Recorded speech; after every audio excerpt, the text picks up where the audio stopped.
So, I'm a 32-year-old guy, and I've been raising my 5-year-old son on my own. It's just the two of us in a small apartment, and I've got a full-time job that's anything but easy. My mom 60F thinks she knows best when it comes to parenting, and she's never shy about sharing her opinions. To her, my laid-back approach isn't the right way to raise a kid. I remember growing up in a house where everything had rules. No staying up past 8 p.m., no talking back, and definitely no crying over spilled milk. If I did, well, you'd get the idea it didn't end well. But I promised myself I'd be different when I had a kid. I want my son to feel like he can tell me anything, express how he feels, and just be himself. And honestly, I think I'm doing okay. My son is happy, kind, and learning how to deal with his emotions. But my mom doesn't see it that way. It all started getting worse a few months ago. We were at my mom's place for dinner, just a normal family gathering. My son, being the energetic little guy he is, spilled a glass of water. It's not the end of the world, right? But my mom jumped in, scolding him for not being careful, saying he needed to learn discipline.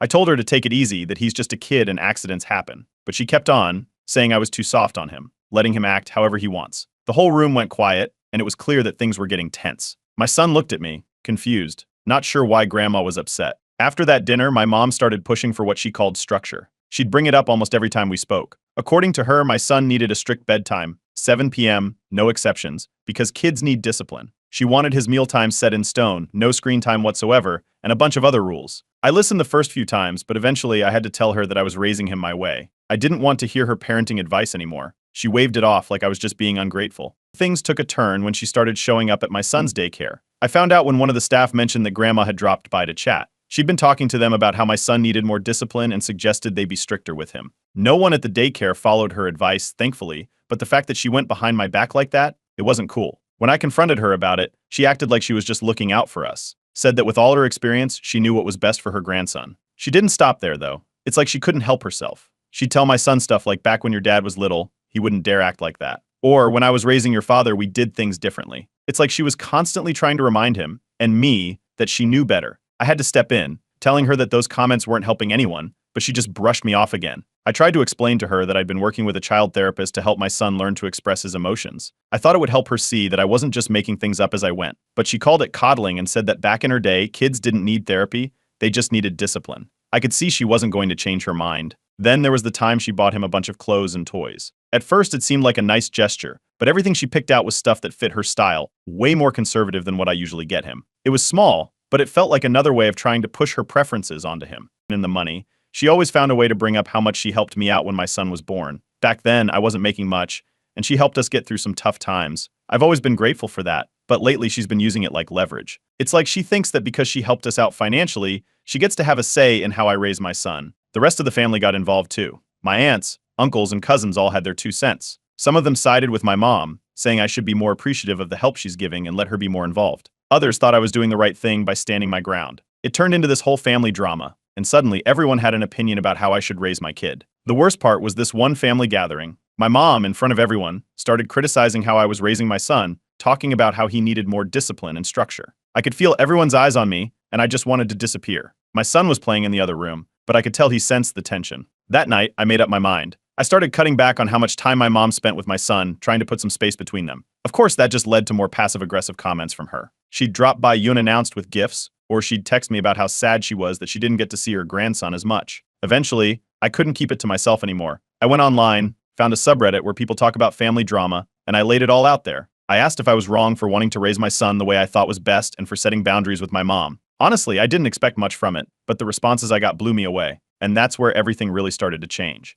Update 1. After my initial post, the response on Reddit was way more than I expected. People backed me up, saying that I was right to set boundaries for the sake of my son's well-being. A lot of folks shared their own stories about dealing with overbearing parents, and it helped me feel less alone. They kept saying that I needed to stand firm for my son's sake. So I took their advice to heart and decided it was time for a real conversation with my mom. I called her up and asked her to meet for coffee, thinking a neutral place would help keep things calm. I explained that I wanted to discuss boundaries and make sure we were on the same page when it came to my son. But as soon as I started talking about how I wanted to raise him differently, she cut me off, saying I was being ungrateful for everything she'd done for us. She brought up the time she'd helped with bills when my son was a baby, saying I wouldn't be where I am now without her. Then she accused me of trying to keep her grandson away from his family. It was clear she wasn't going to hear me out, and the conversation quickly went south. I left feeling like we hadn't accomplished anything. Not long after that, my mom started showing up at my apartment unannounced. She'd come with gifts for my son, or she'd drop by with dinner just in case we needed it. At first, I tried to appreciate the gesture, but it became a pattern.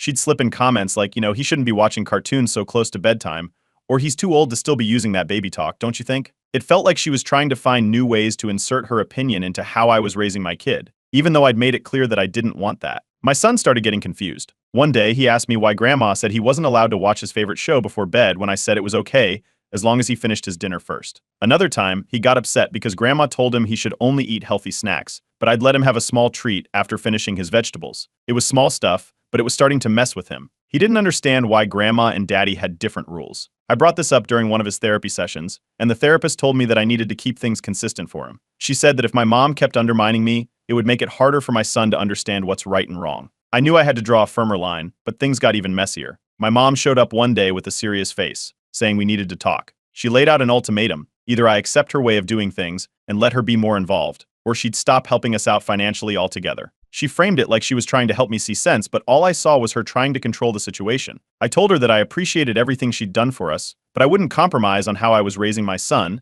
even if that meant tightening my belt and figuring things out without her help. That conversation didn't end well. She left, slamming the door behind her, and I didn't hear from her for days. Then a week passed, and another. She stopped calling, didn't answer my texts, and skipped her usual Saturday visit with my son. I realized she was giving me the silent treatment, and honestly, I wasn't sure if I felt relieved or just more stressed out. The silence didn't last long. Soon I started getting calls from aunts and uncles, telling me I was being disrespectful to my mom. They kept saying I should apologize, that I was being stubborn, and that family was more important than any disagreement. One aunt even suggested that I was turning my son against his grandma, which wasn't true at all. All I wanted was for us to have some space, and for her to respect my parenting choices. Meanwhile, I had to adjust to the financial impact of my mom's ultimatum. I cut back on anything extra, no takeout, no little treats for myself. I even started looking into taking a second job to make ends meet. It was tough, but I managed. And even though things were tighter than ever, I noticed something small but meaningful. My son seemed calmer. He wasn't confused about the rules anymore, and he started opening up more during our therapy sessions. The therapist pointed out that this progress was a sign that the consistency was paying off. But with progress came a sense of loneliness. I didn't miss the arguments, but I missed my mom being around, especially when my son would ask why Grandma wasn't visiting. He didn't understand the bigger picture, and I didn't know how to explain it to him. I started wondering if I'd done the right thing by pushing her away, or if I should have found a different way to handle things. Feeling stuck, I turned back to Reddit. I shared everything that had happened since my first post, and I asked for advice again. People rallied behind me, offering words of encouragement and even suggesting ways to budget better now that I couldn't rely on my mom's help. Some even shared tips on how to explain things to my son in a way he could understand. The support made me feel like maybe I wasn't completely out of my depth, even if I still had a lot of doubts.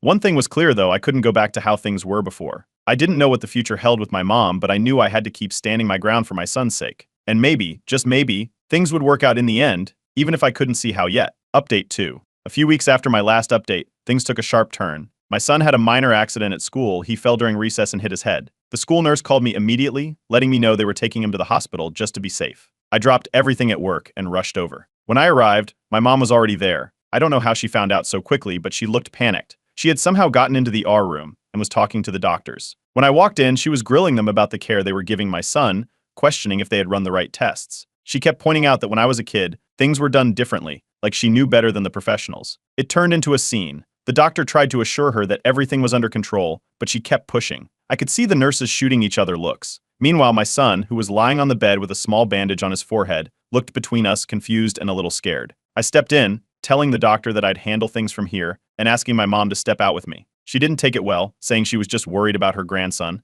and that I wasn't doing enough to make sure he got the best care. But I insisted, and eventually she left the room, though I could hear her muttering under her breath as she walked out. Once we were in the hallway, she started tearing up. She accused me of keeping her out of important moments, of driving a wedge between her and her grandson. She kept bringing up everything she had done for us, acting like I owed her more involvement in my son's life. I had reached my breaking point. Right there in the hospital corridor, I told her why I needed things to change. I told her about my childhood, how her strictness had made me feel like I could never do anything right, how I'd always felt like I was walking on eggshells around her. I explained that I didn't want my son to feel that way. I needed him to know that it's okay to make mistakes, that he doesn't have to be perfect. My mom listened, but when I finished, she brushed it off, saying that she had raised me the only way she knew how. She said that any issues I had with my childhood were my own to deal with, not hers. She insisted she was only doing what was best for me back then, and now she was doing what was best for her grandson. I told her that I respected that she had her way of parenting, but I had mine. I wasn't asking for her permission. I was setting the terms for how things would be moving forward. My son was my responsibility, and I needed her to respect that. I could see the hurt in her eyes, but I held my ground. After that, she started withdrawing even more. She stopped showing up at events, didn't ask to see my son, and when I reached out, she kept things short. Through the family grapevine, I heard she was telling people that I'd shut her out, that I didn't appreciate everything she'd done for us. It felt like she was playing the victim, but I tried to ignore the noise and focus on my son. At the same time, I started worrying about what might happen if she tried to take things further. I had heard stories of grandparents getting legal rights to visit their grandkids, and while I didn't think my mom would actually go that far, I wanted to be sure. I consulted a lawyer just to understand my options. It was a tough conversation, and the lawyer advised that if I wanted to formalize things, I could, but it might make the family situation even more tense. Meanwhile, my son was thriving. Without the back and forth confusion, he was more relaxed. He was doing better at school and making friends more easily. His therapist noticed a big improvement too, mentioning how much more confident he seemed when talking about his feelings. It was one of the few bright spots during a time when everything else felt like a struggle. But money was still tight. With my mom cutting off the extra help, I was stretching every dollar. I picked up extra shifts when I could, and there were days when I barely got to see my son awake. It wasn't easy, but we were managing, and that's what mattered most. Then, out of the blue, my mom reached out. She sent me a text, asking if we could meet somewhere neutral like a park, because she wanted to understand my perspective. I almost didn't believe it, but I figured it couldn't hurt to hear her out. Reddit had been a huge help through everything, so I posted a quick update, and people encouraged me to stay cautious, but also to see if maybe this could be a chance for a real change. We met up at a park a few days later. My mom looked nervous, and for a while, neither of us really knew what to say. Then she started asking about some of the things I'd been doing with my son, like the therapy and the new routines I'd set up. She didn't criticize, which surprised me. She seemed genuinely curious, even asking if there were books or resources she could read to understand the new methods better. I kept the conversation focused on what my son needed, explaining why I'd chosen this approach and how much progress he'd made.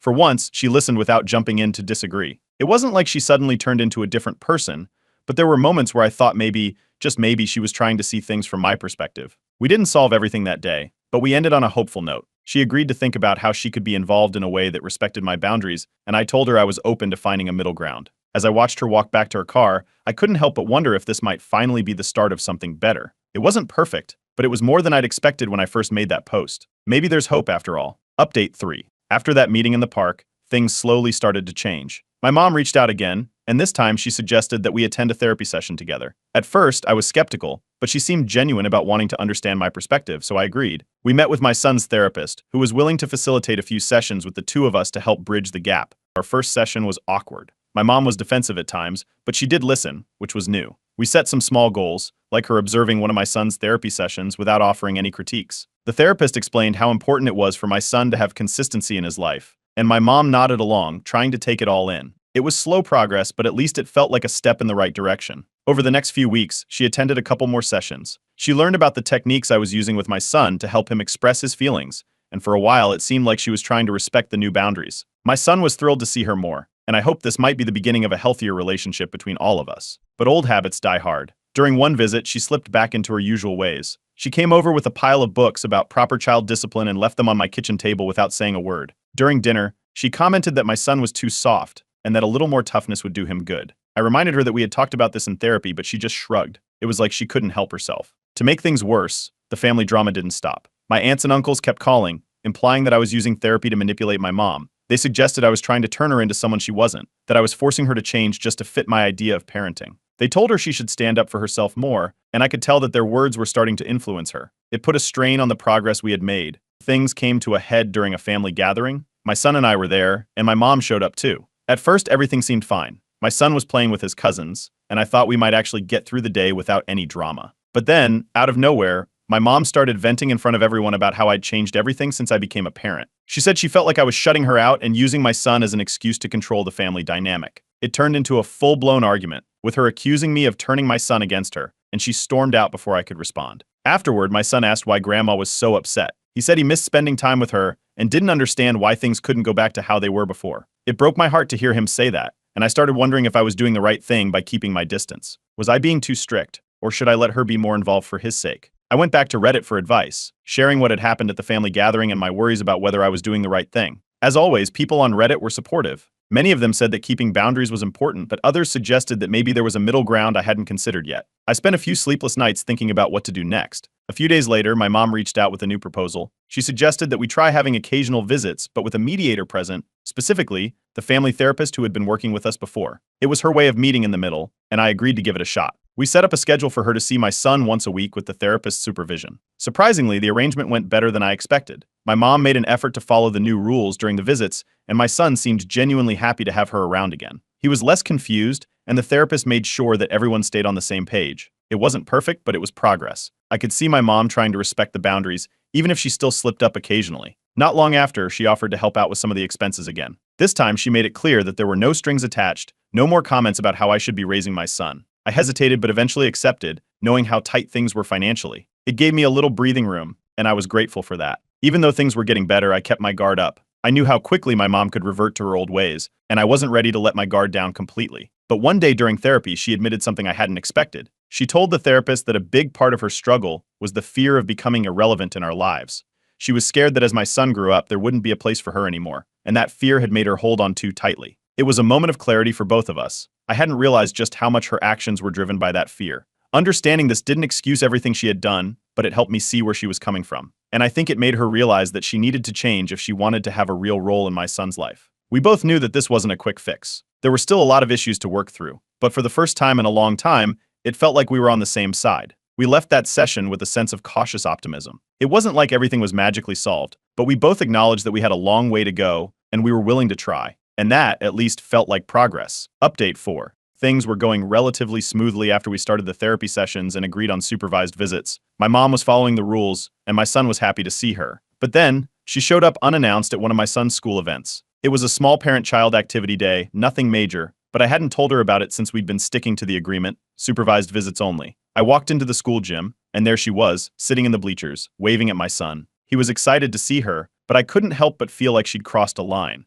We had agreed to stick to a plan, and this wasn't part of it. After the event, I pulled her aside and reminded her about our arrangement. She looked defensive, saying she just wanted to be there for her grandson and didn't think it would be a big deal. But it was clear that we weren't on the same page, and the tension between us was back. That evening, my son asked why Grandma wasn't around more often and why she didn't come to his school events regularly. He missed her and didn't understand why things had changed so much. It was tough explaining to a 5-year-old why Grandma had to follow certain rules now. He just wanted things to go back to how they were before all the arguments. Meanwhile, my relatives kept adding fuel to the fire. My aunts and uncles reached out again, insisting that I was being too harsh on my mom, saying she was just trying to be a good grandmother. They said I should let her be more involved, that I was making everything too complicated. It felt like I was caught in the middle of a tug of war, with my son wanting more time with his grandma and the rest of the family pressuring me to give in. All of this made me reconsider my options. I found myself thinking again about the legal side of things, wondering if I should formally establish boundaries through a lawyer. I didn't want to take things that far, but I worried about how the back and forth would affect my son in the long run.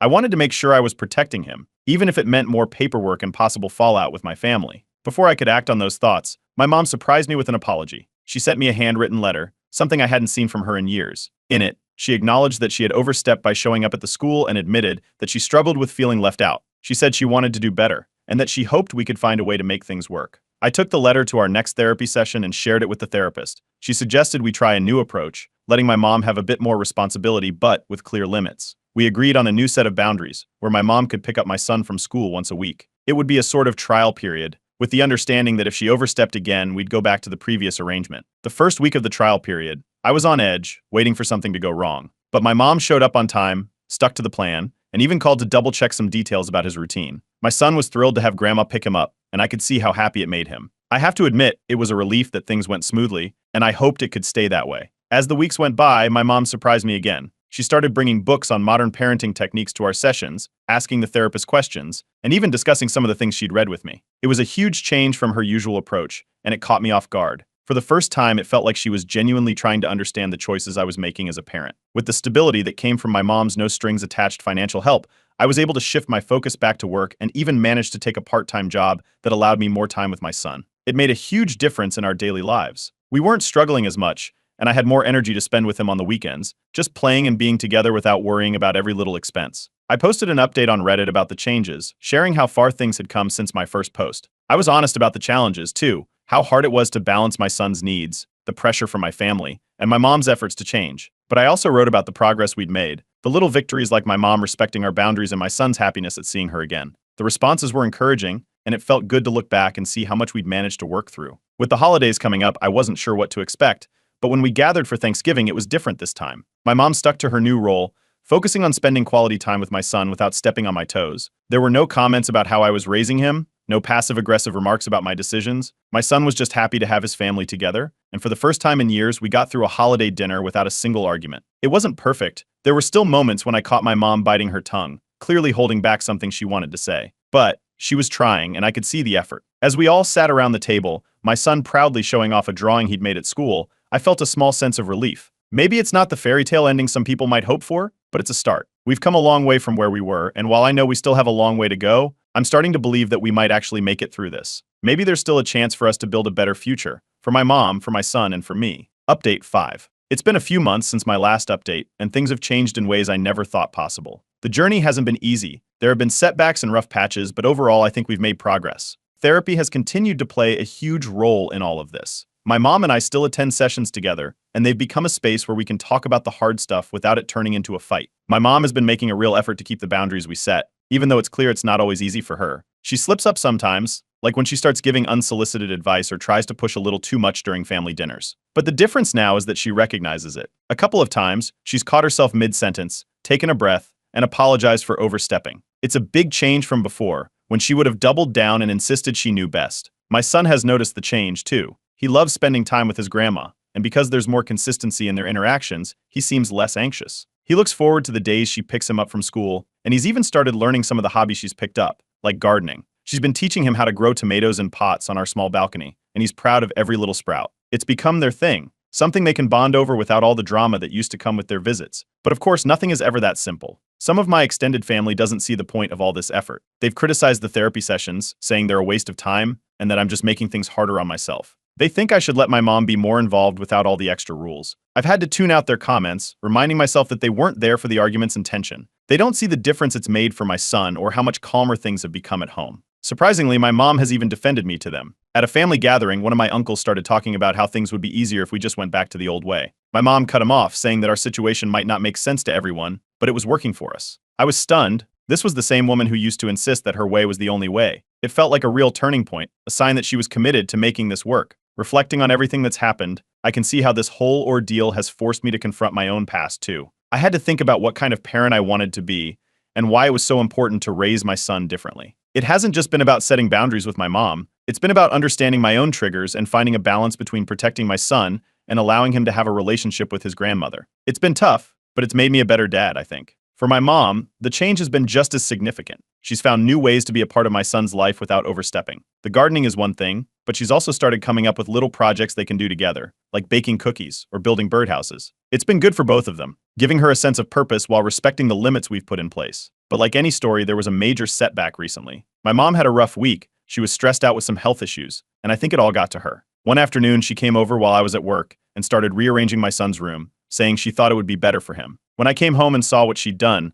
I snapped. It felt like we were right back where we started, and all the progress we'd made had just evaporated. It turned into a blowout argument, the kind we hadn't had in months. My son overheard, and he got upset, hiding in his room until things calmed down. I felt like I'd failed to keep things stable for him, and it hurt to think that maybe we'd never really change. I turned to Reddit again, needing the support and perspective from people who had been there since the beginning. I shared what had happened, how frustrating it was to think we'd backtracked so much. The community, as always, had my back. They reminded me that setbacks are part of any real progress, and that it didn't mean everything had fallen apart. Their words helped me find the courage to take the next step. The next day, my mom called, and she sounded different, exhausted, but genuinely sorry. She admitted that change was hard for her, that sometimes she fell back into old patterns because it was what she knew. But she said she didn't want to give up on the progress we'd made, and she hoped I wouldn't either. We scheduled a therapy session, and we went over everything that had happened, working through it together. It wasn't easy, but we managed to come out of it with a renewed understanding. Since then, things have been more stable. My son's therapist has even noticed how much more confident he seems, how he's able to talk about his feelings without shutting down or getting overwhelmed. That's been the biggest win for me, knowing that all this effort has helped him feel more secure. I know that things will never be perfect. My mom and I will probably have more tough days ahead, and there will be moments when I doubt if we can keep this up. But for now, I feel like we've built a foundation that might just last. And if nothing else, I'm grateful for that.